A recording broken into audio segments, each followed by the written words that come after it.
शिव शक्तिधाम दासना से आया हूँ।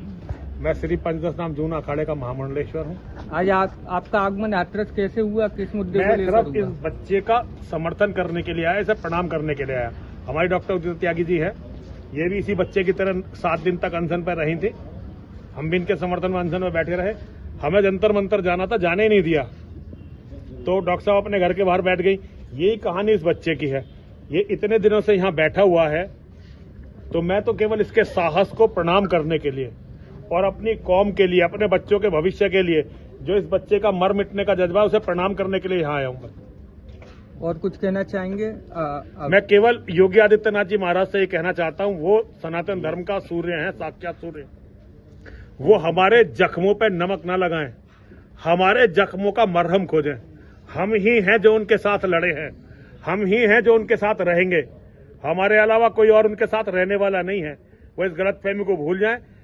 जो भी कट्टर हिंदू है वही केवल उनके साथ है, और जो भी कट्टर हिंदू है वो इस यूजीसी के काले कानून के बिल्कुल विपरीत है, बिल्कुल विपरीत है।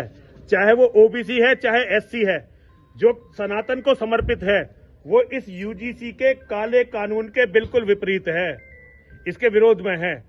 और भैया, जो दूसरी तरफ के लोग हैं, जो हिंदू द्रोही लोग हैं, मोदी जी कुछ भी कर ले, योगी जी कुछ भी कर ले, वो उनके साथ ना कभी थे, ना आज हैं, और ना कभी आगे आने वाले हैं। महाराज जी, जिस तरह से अभी आपने कहा था कि अगर आपको जेल हो जाएगी तो हम जमानत करा लेंगे, क्या आपको भी ऐसा लग रहा है? अगर हो जाएगी तो क्या हो गया?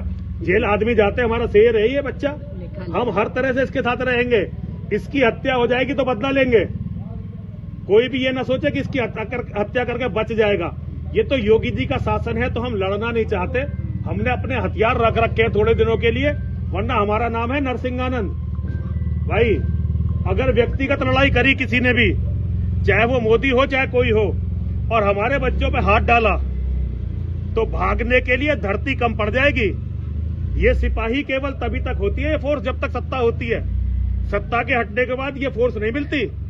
तो अभी है ये फोर्स।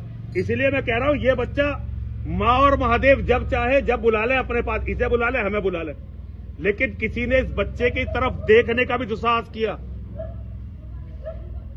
तो अच्छा नहीं होगा। हम प्रतिशोध लेंगे, बदला लेंगे, इसे ऐसे नहीं छोड़ देंगे। ये कोई अपने लिए थोड़ी लड़ रहा है, ये तो हमारे लिए लड़ रहा है, हमारे बच्चों के लिए लड़ रहा है। हम सनातन धर्म के सन्यासी अपना पिंडदान करके सन्यासी बनते हैं, मौत का भय नहीं होता हमें। और आज हजारों की तादाद में यति सन्यासी हैं हमारे शिष्य। वो केवल इसलिए सन्यासी बने, उनका केवल एक लक्ष्य है कि एक दिन धर्म के लिए लड़ते हुए मर जाना है। हमारा इसके अलावा कोई लक्ष्य न था, न है, और न ही होगा। ना तो हमें राजनीति करनी है और ना ही हमें दलाली करनी है भाई। तो ये बच्चा बिल्कुल माँ और महादेव का बच्चा है, जिसको इतनी माँ और महादेव ने सद्बुद्धि और साहस दिया हो कि अकेला लड़ने के लिए बैठा हुआ है। भाई, इसकी तरफ कोई देखे ना, ये बिल्कुल ठीक अपनी लड़ाई लड़ रहा है, और शांतिपूर्वक तरीके से लड़ रहा है, अहिंसक तरीके से लड़ रहा है। ये थोड़ी बंद हथियार उठा के किसी को मारने जा रहा है। और ये अभी लोकतंत्र है। जिस दिन मोदी जी, योगी जी मिलकर से डिक्टेटरशिप इमरजेंसी लगा देंगे, उस दिन फिर हम हथियार उठा के लड़ेंगे। और जब तक ये लोकतंत्र है, हम लोकतांत्रिक तरीके से लड़ेंगे। धन्यवाद।